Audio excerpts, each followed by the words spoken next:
नमस्कार साथियों, स्वागत है आपका हमारे यूट्यूब चैनल पर। तो आज हम देखेंगे अधिगम का स्थानांतरण, है ना। Transfer transfer of learning training. ठीक है बेटा, देखो, अधिगम स्थानांतरण एक विषय का सीखना दूसरे विषय के सीखने में किस कभी सहायक या कभी बाधक हो, तो इसी प्रकार के अधिगम को अधिगम स्थानांतरण कहते हैं। जैसे कि आपका जो हमने गणित सीखा, वो उससे आप विज्ञान के प्रश्न तो सॉल्व कर लोगे। तो गणित सीखी तब विज्ञान में सहायक हो गई है, ठीक है। लेकिन आपने गणित सीखी, ऊपर संस्कृत में सहायक नहीं होगा, तो बाधा बन रहा है ना वहाँ पे, है ना। तो ठीक है बेटा, तो बाधक या सहायता, ये अधिगम स्थानांतरण कहलाएगा। ठीक है बेटा, आगे देखो, धनात्मक स्थानांतरण, पॉजिटिव ट्रांसफर। पूर्व अर्जित ज्ञान नवीन ज्ञान को अर्जित करने में जब सहायक होता है, वहाँ अधिगम का धनात्मक स्थानांतरण होता है बेटा। पूर्व अर्जित ज्ञान, जी की साइकिल हमने पहले चलाई, उससे हम क्या चलाना सीखे बेटे, बाइक चलाना। तो कौन सा सिद्धांत होगा, कौन सा स्थानांतरण होगा, ये धनात्मक स्थानांतरण। ठीक है, देखिए, जोड़ों की सीख लेने पर बाजार में सामान खरीदने तथा पैसे लेने की लेन देन में आसानी। ठीक है बेटा, तो धनात्मक होगा ना, नहीं ये, है ना। फिर देखो, लंबात्मक या ऊर्ध्व स्थानांतरण। ठीक है बेटा, वर्टिकल ट्रांसफर, है ना। कुछ विषयों में प्रकरण या विषय वस्तु एक के पश्चात एक श्रेणीबद्ध होते हैं। जैसे मेडिकल के विद्यार्थी को शरीर रचना का ज्ञान व शल्य से चिकित्सा के लिए आवश्यक होता है। ठीक है बेटा, शब्द का ज्ञान वाक्य निर्माण में सहायक है बेटा। अब वर्टिकल मतलब कि भाई एक चीज जुड़ी हुई है दूसरी से, तो आप जल्दी सीख जाओगे। ठीक है, शब्द ज्ञान, जब शब्द हमने शब्द पढ़ना सीखा, तो उससे क्या आप निर्माण कर लोगे आप वाक्य का। ठीक है, जैसे कि हमने बोला कि क्या बोलेगी आपने कि भी रवि, इधर रवि तो क्या हो गया, शब्द हो गया। ठीक है, पर रवि ने आज लड़ाई की। ठीक है, तो क्या वाक्य हो गया। तो इस शब्द शब्द से वाक्य बने हैं ना बेटा। तो इस शब्द से अपने वाक्य बने, भी ये भी एक ही चीज की है ना भैया। तो क्या सीखा आपने, की मतलब वी, अक्षर सीखे, तो अक्षर से शब्द सीखे, शब्द से फिर वाक्य सीखे। तो ये लंबात्मक ऊर्ध्व स्थानांतरण हो गया, समझ गए आप, है ना। एक ही चीज में फॉलो किया है ना। फिर देखो, अनुक्रमिक अंतरण सिद्धांत, है ना, सिक्वेंटल ट्रांसफर।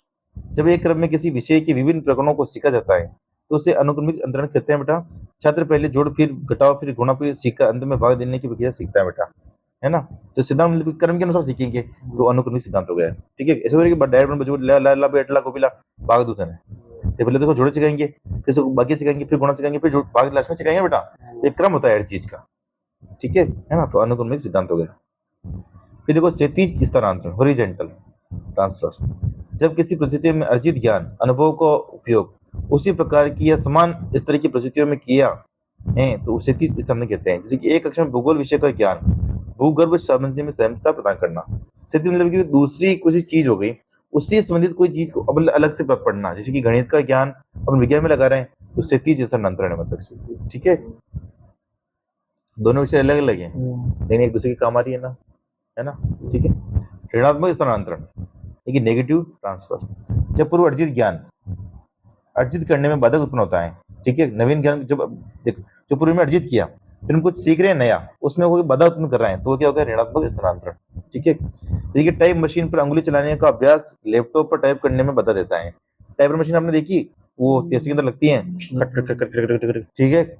उसमें बटन अलग होते हैं, लैपटॉप और कीबोर्ड में बटन अलग होते हैं, है ना। उसको जोर जोर से दबाना पड़ता है, और लैपटॉप में बटन दब के बाहर आ जाएगा।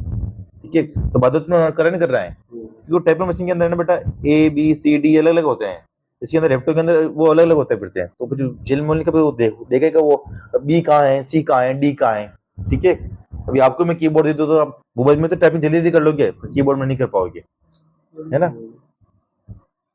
शून्य स्थानांतरण, है ना, यह स्थानांतरण की अनुपत्ति का नाम है जब किसी कार्य को करने की योग्यता अथवा ज्ञान का अन्य कार्यों को सीखने की योग्यता पर कोई प्रभाव नहीं पड़ता है। शून्य मतलब प्रभाव कुछ नहीं पड़ेगा। ठीक है ना। फ्रेंच भाषा सीखना भूगोल सीखने में कोई सहायता या बाधा उत्पन्न नहीं करेगा। ये आप कोई फ्रेंच भाषा सीख रहे हो, भूगोल न तो आपकी सहायता कर रहा है और नहीं कोई बाधा उत्पन्न कर रहा है, शून्य स्थान हुआ ना वहाँ। ठीक है, द्विपार्श्विक स्थानांतरण। जब दाहिने हाथ द्वारा कुछ लिखा जाता है, तो उसका प्रभाव बाएं हाथ पर भी पड़ता है।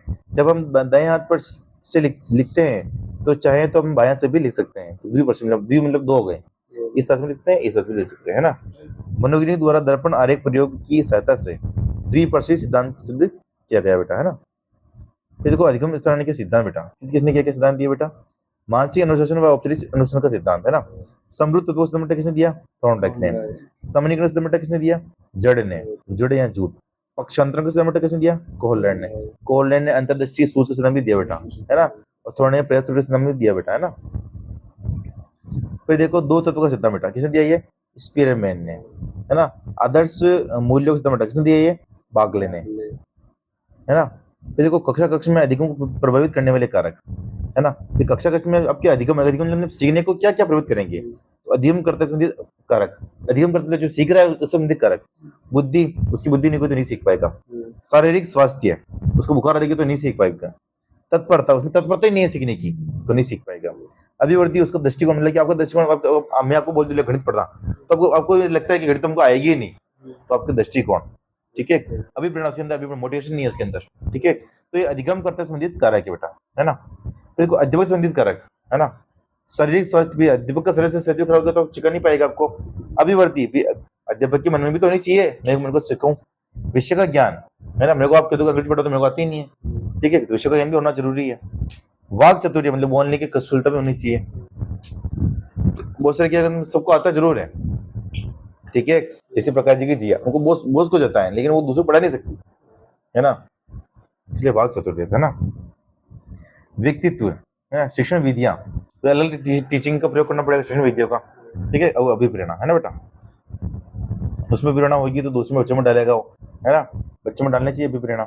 पाठ्य सामग्री से संबंधित कारक, व्यवस्थित, तो पाठ्य सामग्री व्यवस्थित ही नहीं है आपके। पहले को गुणा सिखा रहे हैं, एक पाठ गुणे का गया, फिर दूसरे में फिर जोड़ का गया, फिर तीसरे में भाग का गया, फिर लास्ट में बाकी का गया।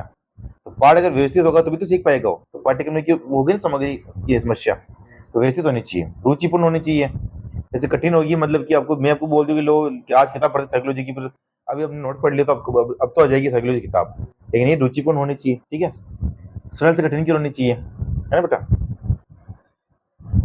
वातावरण से संबंधित कारक बेटा, भौगोलिक कारक, है ना, पारिवारिक कारक, आर्थिक कारक, सामाजिक कारक। देखो भौगोलिक कारक में क्या होगा, मतलब कि आपको अच्छे से बता दिया जैसे चूरा है वहाँ पे ऊपर, ठीक है, कंपनी टपक रहा है, तो भौगोलिक कारक हो गया। पारिवारिक कारक, आपको घर में लड़ाई झगड़े हो रहे हैं तो आप कैसे सीख पाओगे, ठीक है। आर्थिक कारक, आपके पास पैसे नहीं है तो कैसे सीख पाओगे।